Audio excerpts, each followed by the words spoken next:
Hi folks, hope you're doing well. Just a quick video. So I've spoken about this subject before on a few occasions. This whole point about banning people from church. Well, in my understanding, and as I say, I've spoken about it a number of times over the years. It's all linked with council culture. And it's all very, very similar to what Yeshua went through. Because, as I say, in his time, banning people from church was basically crucifying them. Yeah. Counting them as a blasphemer and crucifying them because the church had that much power. If someone was a continuous pain in the butt to the church, they would find a way to basically get them knocked off because, yeah, they could do that.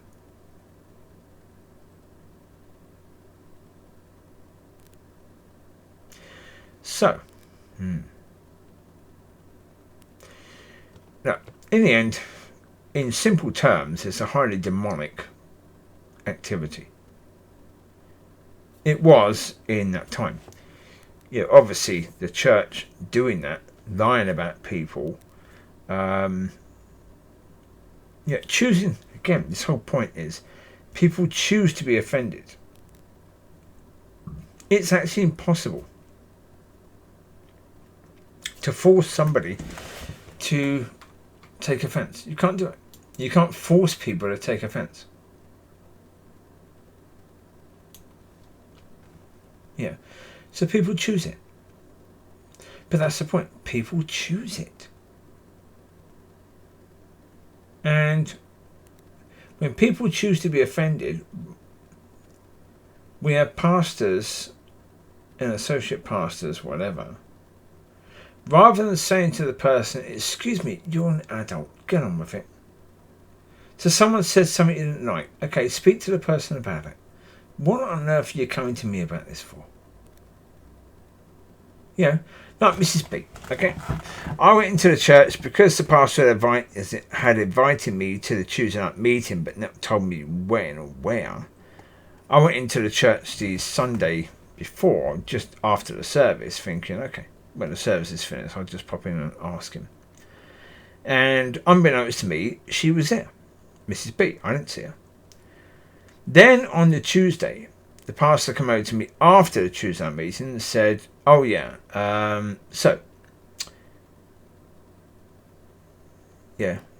Bevan has said to me, that she's not happy with the fact that you were in church. And, so I'm asking you, do not come into the church again.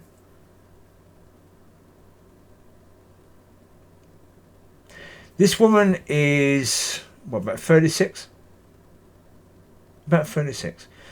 So, really what the pastor should have done in that situation was to say to her, grow up. What? Someone says something you don't like and it's what? Over 2 years later and you still can't handle being in the same room as that person. Really? Someone said something. Deal with it. God's sake, go and speak to the person about it. Deal with it. How on earth has it been 2 years and you've not dealt with it yet? No, but instead, he said, okay, I'll speak to him. I'll make sure that doesn't happen again. We've got a church full of, well, the world calls them snowflakes. I don't think snowflakes is correct. I think cornflakes is more correct. The reason is snowflakes are beautiful. Snowflakes are individual and are stunning. Yeah, wet cornflakes are just soggy and a mess. So, cornflakes is what we've got in church. And it's because, as I say, you've got pastors and teachers who don't want to help people to deal with their issues because even a mention of an issue, people get offended. And if you're a pastor or a teacher and you come from overseas, you can get sacked for that. And if you get sacked, you lose your home and you have to go back to your home country with your tail between your legs saying you got sacked. So that produces a culture in church where lies become truth, wrong becomes right, and it's not just in society where we have that. In church. And again, where did it start? Did it start in church or society? I think it probably started in church.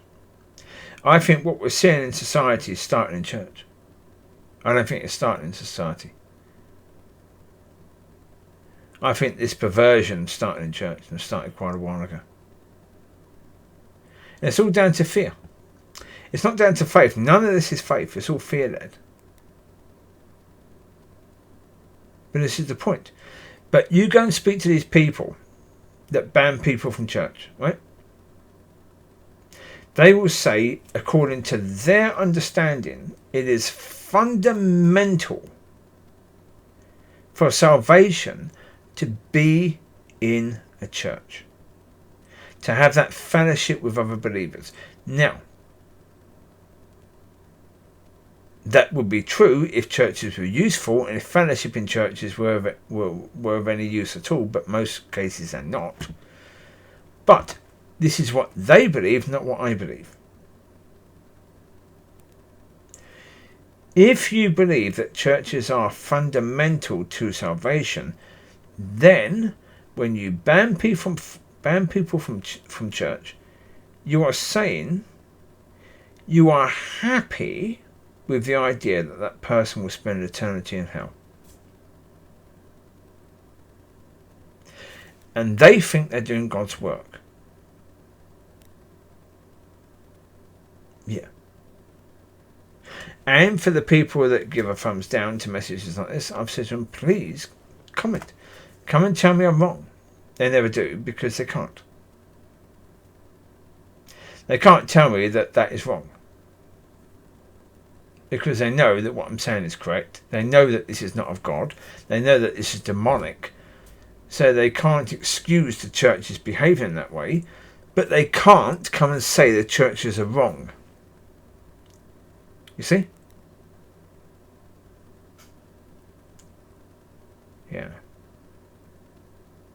The thing of it is, truth matters. Truth matters more than being a member of a church. Truth is far more fundamental to salvation than church. And truth is something you will find very little of in most churches.